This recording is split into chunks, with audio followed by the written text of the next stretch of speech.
ख़बर शामिल की पिया मटियारी में रिपोर्ट निसार अहमद लिगारी जी।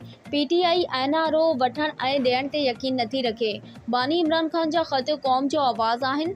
ख़तनि ख़िलाफ़ साज़िशूं कंदड़ अहकामनि जी जन्नत में रहनि था। जल्द हक़ ऐं सच जी फतह शेर पाकिस्तान न्याज़ी जी आज़ादी थियण वारी आहे। हालात समेत ज़िला मटियारी जे मसइलनि लाइ जल्द एहतजाजी तहरीक हलाइण सां गॾु अदालत में पटीशन दाख़िल कराई वेंदी। नाज़िश फातिमा PTI सूबाई अॻवान, पाकिस्तान तहरीक इंसाफ़ सिंध जे अॻवान ऐं NA 216 मटियारी जे उम्मीदवार नाज़िश फातिमा भट्टी बयान जारी कंदे वाज़े कयो आहे त PTI NRO ॾियण ऐं वठण में यकीन नथी रखे। साज़िशी टोलो प्रोपेगंडा करे रहियो आहे जेको कॾहिं बि कामयाब न थींदो। हिन चयो त PTI जे बानी इमरान खान जा ख़त न रुॻो क़ौम जे जज़्बनि जी अक्कासी कनि था पर ताक़तवर हल्कनि लाइ बि वाज़े पैगाम आहे त हू पंहिंजे पॉलिसियुनि ते नज़रसानी कनि छाकाणि त संदन ग़लति रवैयो मुल्क लाइ नुक़सानकार साबित थी रहियो आहे।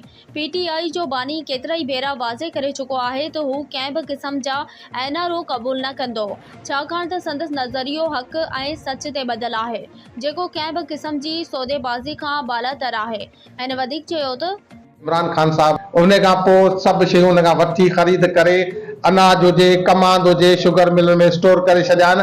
हाणे इहे पंहिंजे प्रॉफिट ते कढंदा। हाणे पेट्रोल वधियो ऑटोमेटिक हर शइ खे उहे वधाईंदा। इहे माफ़िया जेके वेठियूं आहिनि इन्हनि जे ख़िलाफ़ छो नथो एक्शन थिए? सिर्फ़ु हिकिड़े आम ग़रीब मिसकिन माण्हू ते हर दफ़ा जेको वठंदो करे छो? सो इन जे करे असीं इहो मुतालबो करियूं था त इमरान खान साहब ॿाहिरि अचे ताकि मुल्क जेको आहे पंहिंजी महांगाई खां या उन सिस्टम में अचे कंट्रोल थे शयुनि ते कंट्रोल थे। हिन वक़्तु हुकूमत इन शइ खे संभाले न पई सघे। ऐं सभिनी खे गुज़ारिश कंदुसि त तव्हां इन में असांखे भरपूर साथ ॾियो ऐं खान साहब जे विज़न ते बीहो ऐं इंशाअल्लाह ताला असांखे हक़ीक़ी आज़ादी मिलंदी।